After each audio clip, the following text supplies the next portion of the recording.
Fala pessoal, voltando aqui, nessa aula a gente vai ver a questão da autenticação e só para relembrar da aula passada, a gente tem aqui o projeto do React no Visual Code, a gente tem o servidor rodando e a gente tem a documentação do projeto. Caso você chegou agora, dá uma olhadinha no vídeo passado que aí você começa a acompanhar.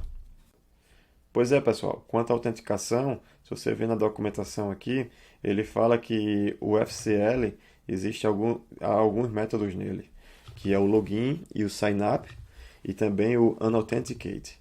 Aí eu estava olhando a documentação, que já está aberta aqui, o login e o sign up, eles chamam o mesmo método, que é o do FCL, que é o authenticate. Então, se eu chamar esse ou esse, vai ser a mesma coisa, pelo que eu entendi agora. Mas é bem provável que ele dê alguma informação de algum caso de uso mais pela frente.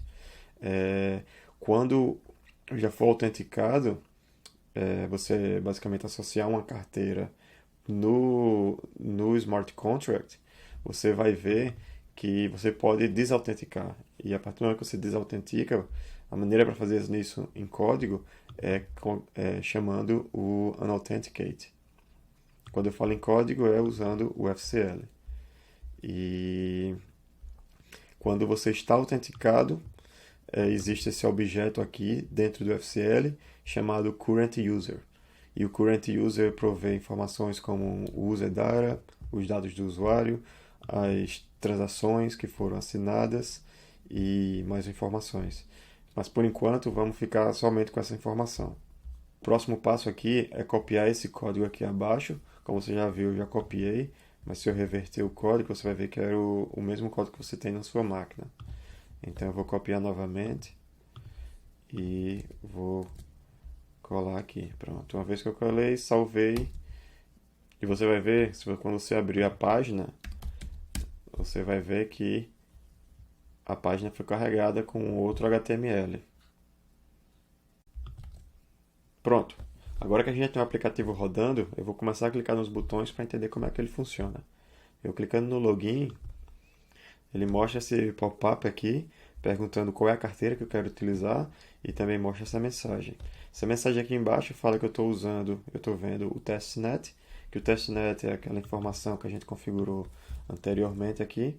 Se você quisesse apontar para mainnet, que é a rede que o blockchain real está sendo usado, esse é o endereço, mas se você quer no ambiente de teste, você utiliza esse. Então, como ele fala aqui, esse é o testnet.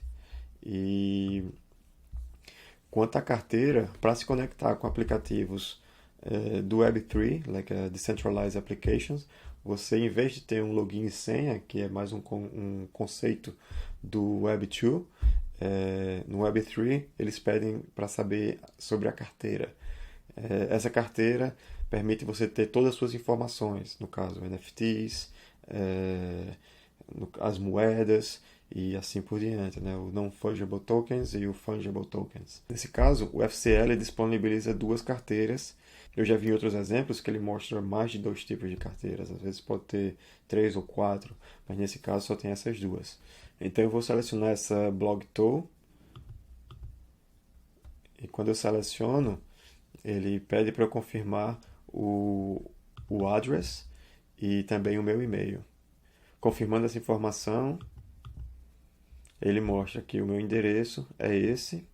E se a gente der uma olhada no código para entender como é que ele está fazendo essa verificação, você vai ver que ele utiliza o FCL e naquela propriedade do current user, que é o usuário atual. Então, vamos lá. Quando ele clica no on-click do login, quando o botão login, ele chama aquela função login que a gente tinha comentado.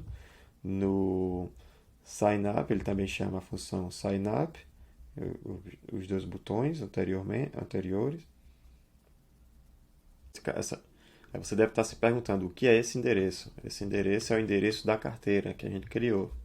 Essa carteira só existe, de novo, no testnet, mas quando você cria também no ambiente do mainnet, que é o ambiente de produção, ela vai aparecer lá também. Os endereços serão diferentes. E essa carteira tem valores são aleatórios. Assim, existe uma lógica por trás, mas imagine que o valor é aleatório, então é aleatório e único. Com isso, você tem um endereço único, assim como um e-mail, e outras pessoas e aplicações podem enviar informações para sua carteira. Então, quando você vê alguém te enviando é, alguma criptomoeda, ela vai para a carteira, entendeu? Aí você deve estar se perguntando como é que surgiu esse texto e esse botão e aqueles dois botões saíram. Você pode ver aqui que nessa parte do código ele tem a verificação com o if ternário, falando se o usuário estiver logado, mostra essa, esse valor, e se o usuário não estiver logado, mostra esse valor.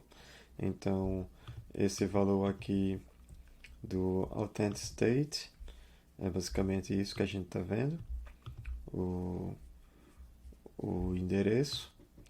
E caso não fosse o primeiro registro, a gente não tivesse feito um cadastro, iria aparecer, ao invés do endereço, iria aparecer no address, que é sem endereço.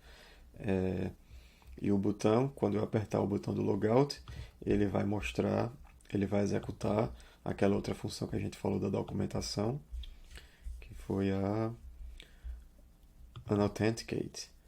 E uma vez que a gente desautenticar, esses valores aqui serão diferentes. Então ele vai mostrar o unauthenticated state, que é o estado desautenticado, que vai voltar aqueles dois botões que a gente viu anteriormente. Então, quando eu apertar aqui, ele voltou para esse estado. E como eu havia dito anteriormente, esses dois botões aqui que chamam as funções login e sign-up do FCL, eles chamam o mesmo método, no caso é o authenticate. Se eu apertar o botão sign-up, ele vai aparecer a mesma tela. Ele explica basicamente o que eu falei para vocês, e no próximo vídeo eu vou explicar como fazer a pesquisa no blockchain a partir de um smart contract. Não entendeu nada? Então dá uma olhada no próximo vídeo. Falou, galera!